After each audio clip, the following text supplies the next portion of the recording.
Mesdames, Messieurs, bonjour. Nous sommes ici à Lomé, quelques heures après le clap de fin donné au pari réussi pour l'organisation de la première édition du FONI 2022, le Forum international de l'intermédiation du numérique et de l'innovation. Mon invité, on l'a connu en qualité de directeur général, précurseur et pionnier de Jim Uomoa, dont il a assuré la gestion de main de maître et avec succès 17 ans durant. Cela lui a valu félicitations et acclamations des chefs d'État et ministres et des communautés. Aujourd'hui, on le retrouve avec un nouveau projet. Blaise Awanchede est mon invité. Il nous dira davantage sur lui et se présentera dans ses nouvelles casquettes. Le projet régional Afrique Créance, c'est le fruit de plusieurs années de réflexion. Que des partenaires m'ont fait l'amitié de conduire ces destinées et dont le siège régional va être ici à Lomé avec un rayonnement sur 10 à 15 pays les 5 prochaines années. On va démarrer fondamentalement avec 3 à 4 pays. Le Togo où il y aura une filiale, le Sénégal, la Côte d'Ivoire et le Mali. Nous allons essayer de tester le modèle régional de ce nouveau concept, ce nouveau modèle d'affaires.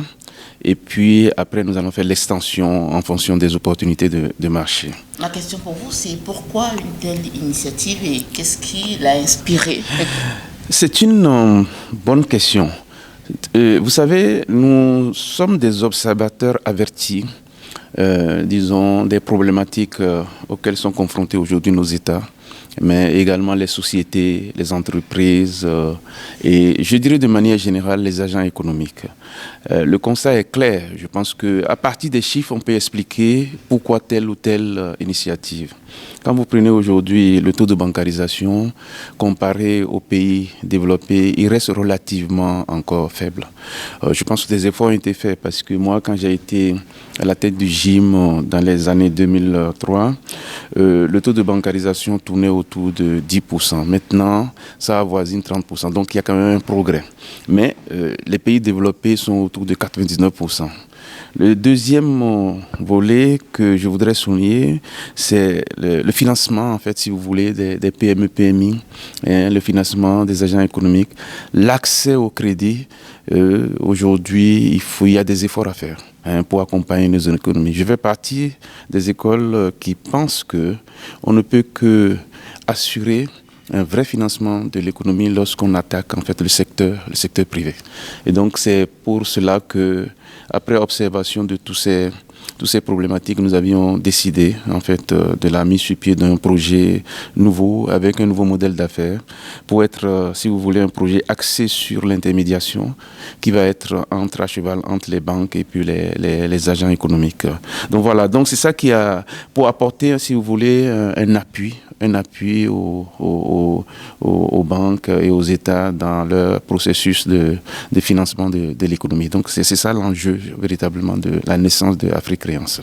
Alors, à cette édition du 5 au 6 mai 2022 au Togo, à l'hôtel de février, on a vu mobiliser la fine fleur du secteur financier sous-régional. Aujourd'hui, qu'est-ce que vous leur apportez de plus à travers votre projet?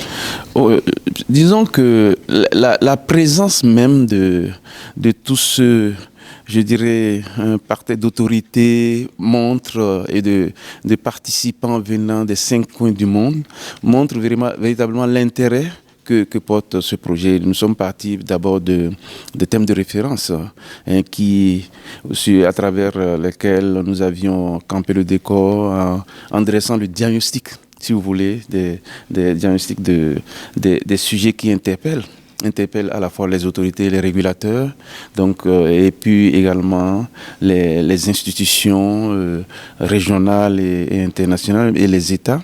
Donc à partir de ce diagnostic, les gens étaient sensibles en disant voilà aujourd'hui un cadre d'échange qui peut permettre au moins un dialogue entre les régulateurs, que ce soit des régulateurs bancaires, financiers ou des télécommunications et d'autres régulateurs avec les consommateurs mais également les agents économiques. Et vous avez vu que vraiment les thèmes qui ont été choisis répondaient véritablement en fait aux préoccupations de nos populations. Et justement, par rapport à ça, les principales thématiques ont été l'intermédiation, la réglementation, l'inclusion financière et la digitalisation. Pourquoi quelle était la pertinence de ces sujets-là aujourd'hui dans le contexte actuel? Non, vous avez un bon œil parce que vous savez, je l'ai dit et je parie sur un siècle que pendant 100 ans, on va toujours entendre parler de l'intermédiation, du numérique et de l'innovation. Nous sommes dans une nouvelle ère. Une nouvelle ère avec ce que j'appelle un espace de globalisation où tous les pays sont interconnectés, où aujourd'hui quand nous avons dans un certain nombre de pays des problématiques, ça affecte aussi les autres par effet domino, les autres pays. Donc nous sommes dans un monde vraiment interconnecté. Donc ces thèmes-là ont été choisis justement pour complètement, je dirais, essayer d'aborder des sujets au travers desquels nous pourrions, disons, accompagner utilement nos agents économiques et nos États. Je prends par exemple la question de l'intermédiation. L'intermédiation, c'est un sujet qui est d'actualité dans tous les pays du monde. De plus en plus, on trouve des acteurs nouveaux qui viennent sur le marché et qui ont plus d'agilité, parce qu'ils utilisent la technologie pour pouvoir accéder en fait aux consommateurs ou aux agents économiques. Ou bien il y a par exemple les questions liées par exemple à la digitalisation qui fait que on peut mettre en place des produits et services basés sur la technologie également pour pouvoir satisfaire les consommateurs. Nous, dans notre positionnement, comme je dis, étant à cheval entre les agents économiques et les banques, qui sont des partenaires directs, si vous voulez, de Afrique Créance, nous allons vraiment construire une offre diversifiée et variée basée sur la technologie et faire en sorte pour que l'offre bancaire des banques et l'offre financière des banques puisse être élargie vers des populations qui n'ont pas accès au crédit, vers des populations qui n'ont pas accès aux services financiers, vers des populations qui aujourd'hui ont besoin justement d'accompagnement. C'est d'ailleurs pour ça que lors de ce forum, j'avais parler de la première initiative de la mise en place du guichet unique régional et un fonds d'impulsion pour les PME-PMI sur lequel nous allons travailler les prochaines années. Parce que c'est important s'il y a des instruments. C'est comme ça que nous allons pouvoir soutenir les États dans leur quête de développement. Justement, Afrique Créance se définit comme le premier hub des services financiers de la sous-région. Quels sont les moyens, les atouts, les opportunités, en un mot, votre force pour l'atteinte de cette grande vision? Mais comme je disais, vous savez, pour réussir un tel projet, il faut avoir du capital humain. Ça, c'est la première des choses. Tout le reste, c'est facile. Si nous avons des ressources humaines bien formées, capables de porter des projets transformateurs, des projets innovants comme celui d'Afrique Créance. C'est pour ça que j'étais très content que des étudiants du centre de formation bancaire du Togo étaient là et j'ai voulu attirer leur attention sur la nécessité véritablement d'approfondir leurs connaissances dans les domaines qui sont très demandés aujourd'hui. Afrique Créance, justement, met un accent particulier sur le capital humain. Et 3 principaux domaines qui nous paraissent extrêmement importants, c'est tout ce qui concerne l'ingénierie financière. L'ingénierie financière, on a besoin des compétences, des gens qui sont pointus, qui maîtrisent des dossiers, parce que dans les différents pans d'activité d'Afrique Créance, nous avons besoin de prendre en charge des projets complexes, de les analyser et de les rendre bancables et amener pour chercher du financement. Parce que c'est pour ça qu'on passe d'un guichet. C'est-à-dire que demain, au niveau d'Afrique Créance, quand vous venez avec une idée, nous devions vous aider à le transformer en projet bancable et vous aider à obtenir le financement, constituer les garanties, aller vers les banques, mettre les banques en concurrence, parce que c'est ça le modèle d'affaires d'Afrique Créance, c'est-à-dire qu'on va mettre les banques en concurrence et puis la banque va pouvoir financer. C'est la première fois que je pense, de mon observation, qu'on initie un tel projet au travers de notre, le volet courtage en crédit. Le deuxième volet, c'est l'ingénierie logicielle, l'ingénierie informatique. L'ingénierie informatique, on va s'appuyer sur des jeunes qui maîtrisent la technologie, parce que tout ça va être sur la technologie. Et puis le troisième volet, c'est l'ingénierie en fait juridique. l'ingénierie juridique parce que il y a aussi un volet qui est le recouvrement de créances que nous devons faire et nous avons besoin de meilleurs juristes pour pouvoir gérer cela. Donc, notre atout, c'est d'abord le capital humain. Le deuxième atout, c'est que nous avons une connaissance quand même de l'environnement. Moi-même, j'ai fait un peu le tour de la zone UEMOA. Je dirais même de l'Afrique pendant ma fonction antérieure, où j'ai quand même discuté. Moi, je suis un homme du terrain, j'ai discuté avec les populations pour comprendre leurs besoins, pour voir, j'ai dû faire un diagnostic pour voir qu'est-ce qui est possible d'apporter. Et ça, c'est pas négligeable quand vous initiez un projet d'une telle envergure à l'échelle de 10 à 15 pays les 5 prochaines années. Et pourquoi j'insiste là-dessus? C'est parce que j'aurais pu faire un autre choix que d'accepter de présider au Destinées d'Afrique Créance. Mais je me suis dit, il faut laisser un héritage pour l'Afrique. Et il n'y a personne qui viendra construire notre continent à notre place. Il n'y a que les Africains qui peuvent le faire. Donc, il faut un peu de sacrifice, un peu de détermination et croire en ce que nous faisons. Ce que nous faisons aujourd'hui, c'est comment faire pour que l'Afrique, on parle d'une Afrique qui gagne, une Afrique qui va loin, dans un cadre d'intégration. Et l'intégration devient un atout important parce que nous avons des pays, quand vous voyez le nombre de populations, ce n'est que dans un cadre intégré et profiter de tous ces instruments régionaux qui existent que nous pourrions avoir la masse critique nous permettant de sécuriser et de rentabiliser de nos initiatives. Donc le dernier atout, c'est vraiment la digitalisation. Ça, c'est incontournable.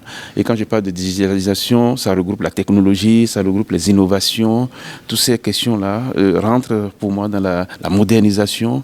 Vous prenez le cas, par exemple, du Bénin. Je tiens vraiment à saluer le travail qui est fait par les autorités, notamment l'administration intelligente.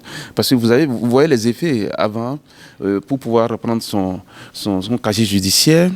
Il faut aller se déplacer, aller à 300 km quand vous êtes à Cotonou. Aujourd'hui, moi, la fois dernière, j'étais aux États-Unis. J'avais besoin de mon casier judiciaire. C'est en ligne que j'ai pris mon casier judiciaire.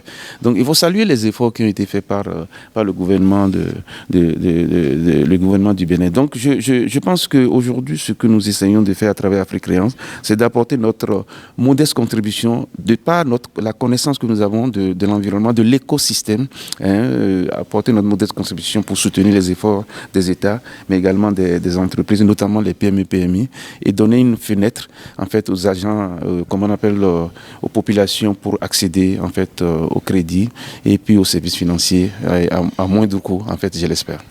Monsieur Blaise Awanchide, vous en parlez tantôt et vous aviez annoncé la création du premier guichet unique régional pour impacter au mieux les acteurs financiers et économiques. Dites-nous de long en large, quelles opportunités offre ce guichet? Non, ça c'est vraiment quelque chose qui me tient à cœur et c'est sur lequel on a travaillé longtemps avec des partenaires. Bon, je suis un homme public. Quand j'étais aux États-Unis, j'avais rencontré pas mal comment dirais-je, de partenaires qui s'intéressent beaucoup à l'Afrique. J'ai pas mal d'amis à la Banque mondiale et au FMI. Et je pense qu'aujourd'hui, le constat que nous avions fait, c'est que chaque pays met en place ce que j'appelle son plan de développement. Au Bénin, c'est le plan d'action du gouvernement. Au Togo, c'est le plan national de développement avec des feuilles de route, etc. Mais vous savez, un mandat, souvent, c'est 5 ans. Donc, les gens sont vraiment focus sur comment réussir leur plan d'action. Au Sénégal, c'est le plan émergence, le plan Sénégal émergent. Bon, donc, ça veut dire qu'il y a une concentration pour réussir ce pourquoi les gens ont été, disons, élus à la tête de leur pays. Mais nous sommes dans un cadre d'intégration. Donc, le maillon qui manque, c'est un instrument à caractère régional. Donc, c'est pour ça que je pense que cette initiative a été, disons, indiquée lors du forum en disant que ce maillon-là va permettre une meilleure articulation entre les initiatives nationales pour créer un cadre de sorte à ce que les opérateurs économiques qui veulent faire des financements transfrontières puisse s'appuyer sur un instrument comme celui-là pour pouvoir rayonner en fait dans la zone. C'est un peu ça. Donc ce guichet unique, on va prendre le temps les prochaines années pour bien réfléchir, lui donner un vrai positionnement et associer les bailleurs de fonds. Et nous avons la BAD qui est là, la Banque mondiale, pour mettre en place ce dispositif et qui va travailler avec les guichets uniques nationaux pour construire quelque chose. Et quand on a des gros projets, ce guichet unique peut intervenir pour aider justement, pour que les opérateurs économiques puissent s'appuyer sur un instrument pour pouvoir, faire leurs affaires au travers. Parce que nous sommes dans un cadre intégré, il y a la ZLK, donc la zone de libre-échange continentale. Donc on essaye aujourd'hui, quand nous avons des projets, on le regarde dans une dimension beaucoup plus globale. C'est ça qui a justifié la naissance de ce guichet unique, le GURFI. Parlons également du fonds d'impulsion au PME-PMI. Oui, le fonds d'impulsion est la conséquence, puisque aujourd'hui, la problématique de fonds, c'est que les porteurs de projets, souvent on leur demande des garanties et qui n'ont pas. Donc, si nous voulons financer les PME, bien évidemment, il faut qu'on mette les instruments appropriés. Donc, c'est pour ça qu'on pense qu'il faut impulser un fonds qui va accompagner cette initiative. Maintenant, je ne peux pas vous répondre aujourd'hui comment ça va se faire la dotation, mais quand le projet va commencer, je pense que vous aurez les informations dans les prochaines années. Est-ce qu'on pourrait en savoir plus sur les différentes formes d'intermédiation bancaire et financière appropriées que Afrique Créance entend développer? Oui, donc typiquement, par exemple, la première forme d'intermédiation, c'est le courtage en crédit. Ça, c'est de l'intermédiation. C'est-à-dire que, vous voyez, par exemple, le courtage en crédit, c'est que Afrique Créance va développer un certain nombre de produits et services où, désormais, ceux qui ont des besoins de financement, par exemple, pour acheter, disons, une maison ou un appartement, ceux qui ont besoin d'un crédit immobilier, ceux qui ont même besoin d'un crédit consommation ou tout autre crédit, ou même des gens qui ont plusieurs crédits qui ont envie de les réorganiser pour que ce soit plus optimal, ou bien des gens qui ont besoin de crédits professionnels, par exemple les PME, les entreprises, ou bien je prends par exemple un exemple, les médias qui ont envie de développer leur entreprise pour en faire un média aussi puissant. Ils peuvent venir au niveau d'Afrique Créance, nous allons les aider à structurer et puis aller chercher, les aider à obtenir le financement auprès des banques. Parce que le positionnement d'Afrique Créance, c'est un positionnement de plusieurs, si vous voulez, relations bilatérales. Toutes les banques, par exemple, d'une place, on va avoir des accords avec les banques.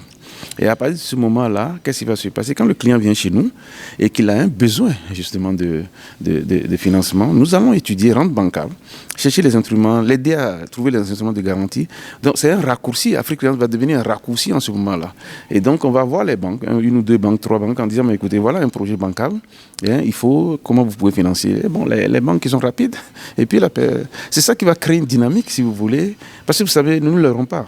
On n'est plus dans l'ère où on a des fonctionnaires, c'est fini, c'était là. Maintenant, il faut des initiatives privées. C'est comme ça que nous allons créer de la richesse. C'est comme ça que nous allons créer des emplois dans nos pays. Donc, Afrique Créance compte jouer son rôle dans ce volet courtage en crédit. Il y a un autre volet qui est la mobilisation de ressources. Ça, c'est de l'intermédiation.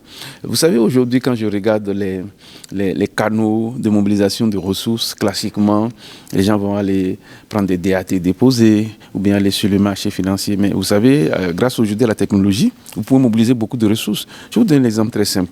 Aujourd'hui, je connais des institutions qui, de par simplement les terminaux de paiement que vous voyez au niveau des commerçants, arrivent à mobiliser des centaines de millions de francs chaque jour. Donc voilà aujourd'hui des opportunités qu'offre la technologie pour mobiliser des ressources. Afrique Créance va aussi travailler à mettre en place de la technologie pour mobiliser des ressources pour les banques et de manière transparente. Je pense que l'opportunité que nous avons en Afrique aujourd'hui, c'est la technologie. Et ça, ça n'a pas de limite. Et il suffit simplement de regarder comment nous pouvons, mettre en œuvre cela de manière intelligente, au profit, en fait, si vous voulez, des acteurs. Et comment, justement, cette technologie pourrait servir à une meilleure inclusion financière? Ça, c'est une excellente question, madame. Ça, c'est une excellente question. Moi, je suis convaincu que la technologie aujourd'hui est l'élément fondamental pour inclure massivement les populations. Je vous donne un exemple très simple. Aujourd'hui, prenez simplement le mobile, le téléphone portable. Tout le monde a un téléphone. Je suis convaincu que vous en avez deux, madame. Tout le monde a le téléphone portable. Vous savez, c'est un instrument qu'on sous-estime, mais qu'on n'utilise même pas suffisamment.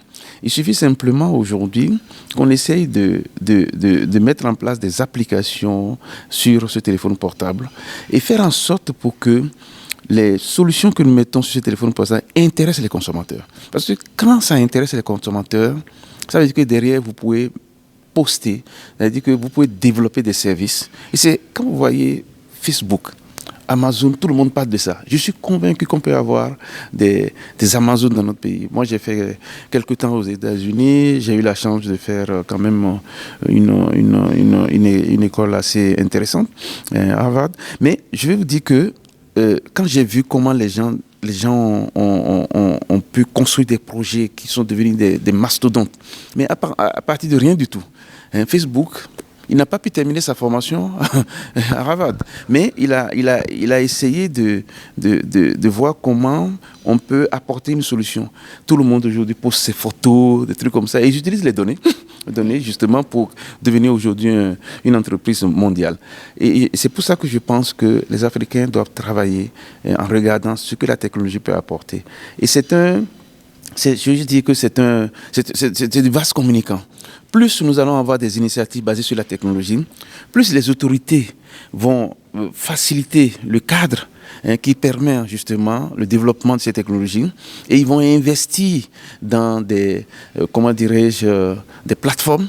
Et c'est comme ça que nous allons réussir le défi. Et je voudrais aussi saluer tout le travail qui est fait par la Banque centrale, la Banque centrale des États de l'Afrique de l'Ouest, sur les questions d'interopérabilité. Parce que demain, vous pourriez envoyer de l'argent d'un compte à un autre, des choses comme ça. Donc, c'est vraiment tout ça qui fera que demain nous pouvons réussir l'inclusion financière, et la plateforme que Africains va mettre en place aussi va y contribuer. Le forum FONI que nous avions fait également est une plateforme aussi pour écouter les consommateurs. Et c'est comme ça que nous pouvons... L'inclusion financière, D'ailleurs, moi je dis souvent, inclusion financière et sociale, c'est un enjeu global. Il faut le regarder sous un prisme plus large et voir comment chaque acteur peut jouer son rôle. L'État a un rôle à jouer pour garantir l'énergie, pour garantir les infrastructures nécessaires, mais les régulateurs ont un rôle à jouer. Vous avez vu hier au FONU, le président du Conseil régional de l'épargne et des marchés financiers était là, le directeur national de la Banque centrale était là, le commissaire général de l'Office togolais de recettes était là, le ministre de l'inclusion financière. Donc il y avait des autorités qui étaient là, parce que les gens, d'ailleurs, la ministre qui a assuré la clôture est la ministre de l'inclusion financière et de l'organisation secteur informel. Donc les gens ont compris les enjeux. C'est le lieu vraiment de remercier son Excellence le président de la République du Togo, M. Foya Singbe, qui a cru tout de suite à ce projet, parce que ici, la vision, c'est de faire du Togo un hub, c'est de faire de la place de Lomé un hub financier. Et nous, on a trouvé que c'était une vraie vision sur laquelle nous pouvons nous appuyer pour que Afrique Créance aussi, qui est un hub, est en aliment avec la vision du chef de l'État.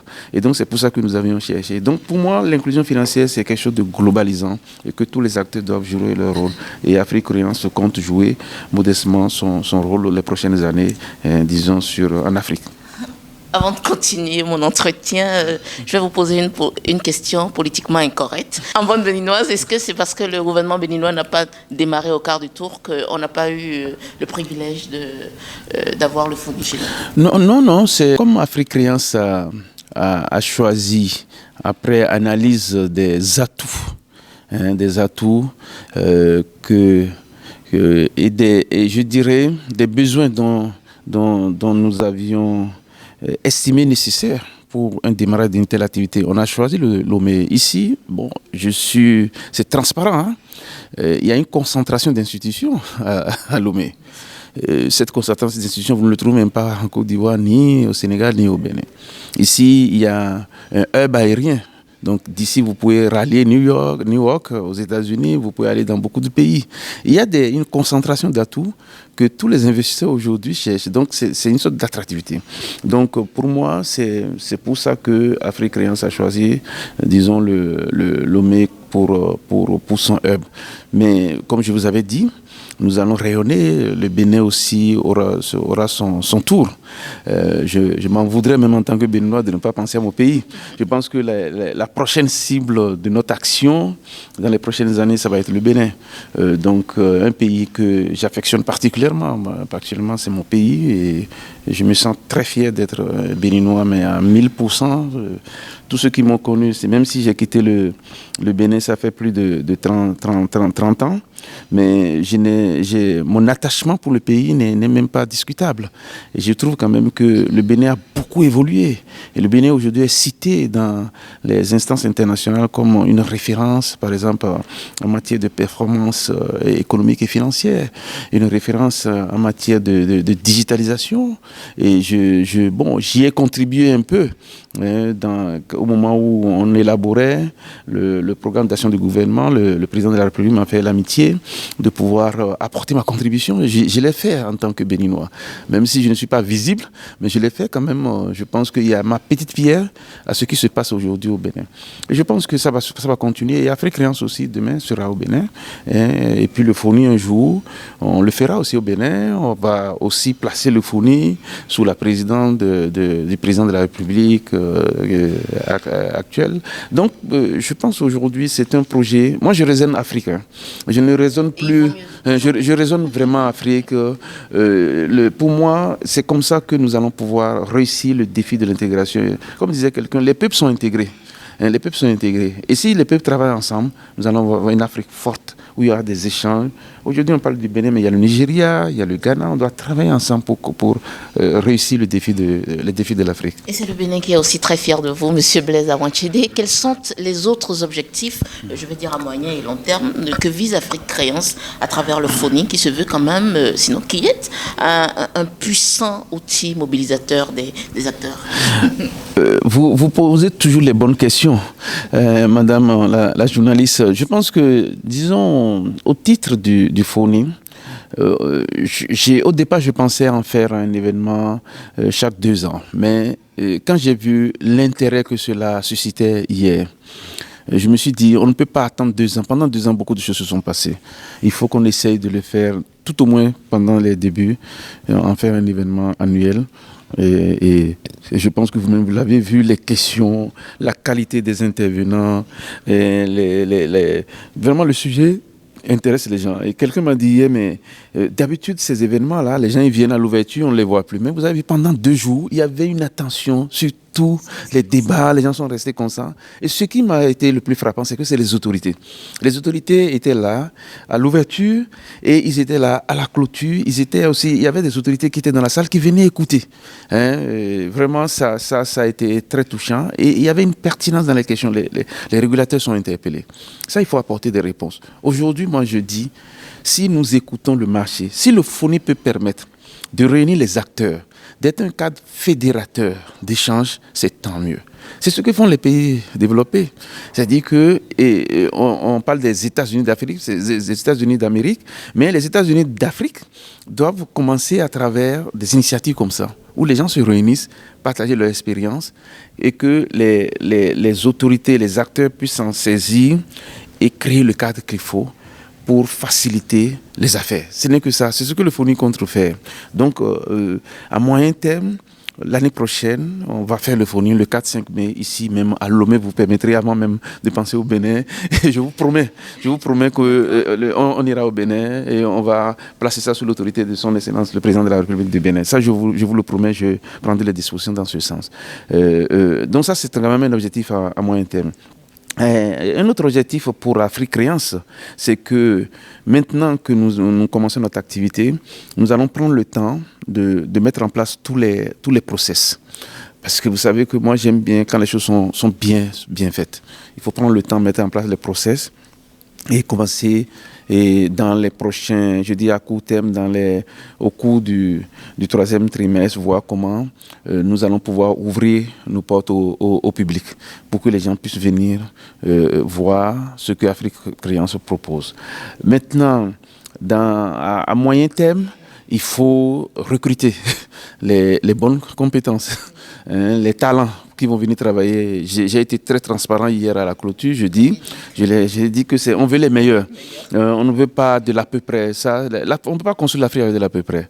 Je voudrais saluer aujourd'hui le travail remarquable qui est fait par les médias. Vous-même, je ne vous connaissais pas, mais je vous voyais à la télévision et je vois la qualité de votre prestation.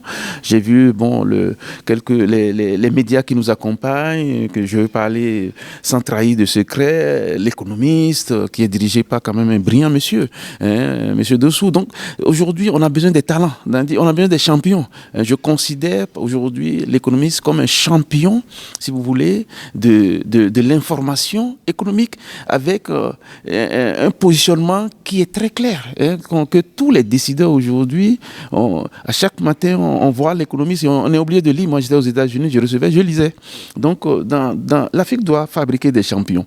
Et c'est ce que les États-Unis font. Ils fabriquent des champions. Et c'est ces champions-là qui drainent le pays. Donc, à terme, Africains va se positionner comme un champion de l'intermédiation et aider, si vous voulez, les gens. Donc, on va développer les différents pays. On va recruter les directeurs généraux de ces filiales. Et on va maintenant accompagner, si vous voulez, les États et puis les agents économiques conformément à la mission et la feuille de route que nous nous sommes tracés. Donc, voilà un peu les chantiers sur lesquels nous allons travailler dans les prochains mois et les prochaines. Je pense qu'on ne va pas chômer.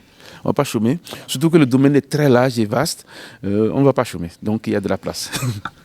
Alors, le marché financier africain a été marqué dernièrement par la pandémie au coronavirus et également la crise ukrainienne. Au regard de votre palmarès et de vos nouvelles aventures également, quel est aujourd'hui l'état et le visage de l'industrie bancaire? Vous avez raison, madame. C'est-à-dire que malheureusement, les crises, on en aura toujours. Malheureusement, on a eu la crise financière. Heureusement que plus nous connaissons des crises, plus les États développent ce que j'appelle la résilience. Et c'est très salutaire. Quand j'ai vu, moi, la Covid, qui est devenue une crise sanitaire mondiale, économique et tout ce que je dis, même une crise sociale, parce que je ne pouvais même plus m'approcher des gens. Vous voyez, moi, cette crise-là m'a trouvé quand j'étais aux États-Unis. Et vous ne pouvez pas savoir comment on a compris que il faut développer des résiliences. Il faut développer ce que j'appelle des plans de continuité. Il a fallu que les États se ressaisissent pour contenir cette pandémie. Et c'est tant mieux. Je pense aujourd'hui, si j'ai pu vous parler en enlevant mon max, ça veut dire que les États ont pu véritablement développer un certain nombre de résiliences. L'industrie bancaire n'était pas du reste puisque on a compris qu'elle avait un rôle à jouer. Mais je ne sais pas si vous aviez observé, madame la journaliste, c'est que cette crise a permis aujourd'hui à l'industrie bancaire de se transformer, ou bien en tout cas d'amorcer sa transformation. Et un exemple simple, c'est que quand cette crise est venue, vous avez laissé vos avoirs au niveau des banques. Mais comment on fait pour accéder à ces avoirs-là, à son argent? Et donc, vous avez vu que les gens qui étaient réticents à utiliser les cartes bancaires, moi, je me souviens quand j'étais en fonction, c'est le parcours du combattant pour les convaincre à dire qu'il faut utiliser. Tout le monde a commencé à utiliser les cartes bancaires. Les gens qui ne payaient pas en ligne ont commencé à payer en ligne. Et puis, mieux, les banques qui ne voulaient pas investir dans la digitalisation étaient obligées d'investir dans la digitalisation, dans le mobile banking, dans le e-banking. Et c'était tant mieux. Donc si les crises peuvent aider aussi aux gens à se transformer, à se réinventer, c'est une bonne chose. Donc aujourd'hui, l'industrie bancaire se porte bien. Il y a une concurrence féroce. Et la technologie également va encore venir jouer, tout en bouleversant les habitudes, va venir jouer un rôle. Et vous allez voir, l'arrivée d'Afrique Créance va encore amener de nouveaux paradigmes. Je n'ai pas voulu aller dans les détails. Mais j'ai toute ma vision parce que j'ai une connaissance quand même assez pointue des questions de l'écosystème bancaire et financier. Donc, Afrique finira jouer son rôle, bouleverser les habitudes, créer de la dynamique. Parce qu'en réalité, c'est comme ça, quand il y aura de la dynamique, c'est comme ça que nous allons aider nos États, nous allons financer l'économie, nous allons aider les agents économiques à céder au financement. Donc l'industrie bancaire vraiment a un rôle important à jouer et je pense que la crise l'a poussé à se transformer, à se réinventer. Voilà. Monsieur Blaise Awanchede, nous sommes quasiment au terme de cet entretien. Votre message à l'endroit des différents acteurs du système financier et économique de notre sous-région, le secteur privé, les PME, les PMI, surtout les fintech, les femmes et les jeunes. Oui. En tout cas, merci beaucoup. Vous savez, quand on accepte de porter une lourde mission qu'Afrique Créance va incarner les prochaines années, qui est une mission vraiment immense et que peut-être que les gens ne perçoivent pas encore. Mais vous allez voir dans 10 ans, je pense d'ailleurs qu'il faut retenir que votre chaîne doit rentrer dans l'histoire de Afrique Créance. Parce que vous verrez dans 10 ans, 5 ans, on parlera d'Afrique Créance. Ça, je peux vous le garantir. Le message que je voudrais adresser, disons, aux acteurs de manière générale, c'est que aujourd'hui, l'Afrique est prête pour prendre son destin en main, à travers l'initiative que je porte. Nous devions travailler à mettre en place un cadre de confiance, un cadre de confiance pour tous les acteurs, que ce soit les États, qui doivent trouver au niveau d'Afrique Créance un levier sur lequel ils peuvent s'appuyer pour remplir leur mission. C'est pour ça que nous avions annoncé le GURFI. C'est pour ça que nous avions un pôle de soutien à l'initiative privée au sein d'Afrique Créance. Les agents économiques doivent trouver une réponse au niveau d'Afrique Créance. Désormais, à travers notre offre de courtage en crédit, vous pouvez vous rapprocher d'Afrique Créance. Nous allons vous aider à structurer votre projet et à vous chercher le financement facilement. Les populations de manière générale, à travers les plateformes que nous allons mettre en place, pourront bénéficier en fait des services d'Afrique Créance. Nos partenaires bancaires institutionnels ont vraiment intérêt à travailler avec Afrique Créance pour élargir l'offre de services le plus loin possible au niveau des populations. Je ne vais pas dévoiler tout ce que nous voulons faire, mais vous allez voir demain que grâce à Afrique Créance, il y aura un élargissement de l'offre bancaire, des services vers les populations les plus reculées, etc. Plus j'en parle, plus je me rends compte que c'est un chantier immense. Donc on a besoin simplement que tout ça soit placé sous la volonté de Dieu, pour que nous puissions réussir. Et également compter sur nos amis les médias. Et c'est le lieu vraiment de vous remercier parce que c'est grâce à vous que les populations aussi vont véritablement mieux connaître ce que nous offrons et saisir l'occasion aussi de bénéficier de nos offres de services. Donc je pense que c'est nécessaire et c'est ce que nous allons faire les prochaines années, Madame la journaliste.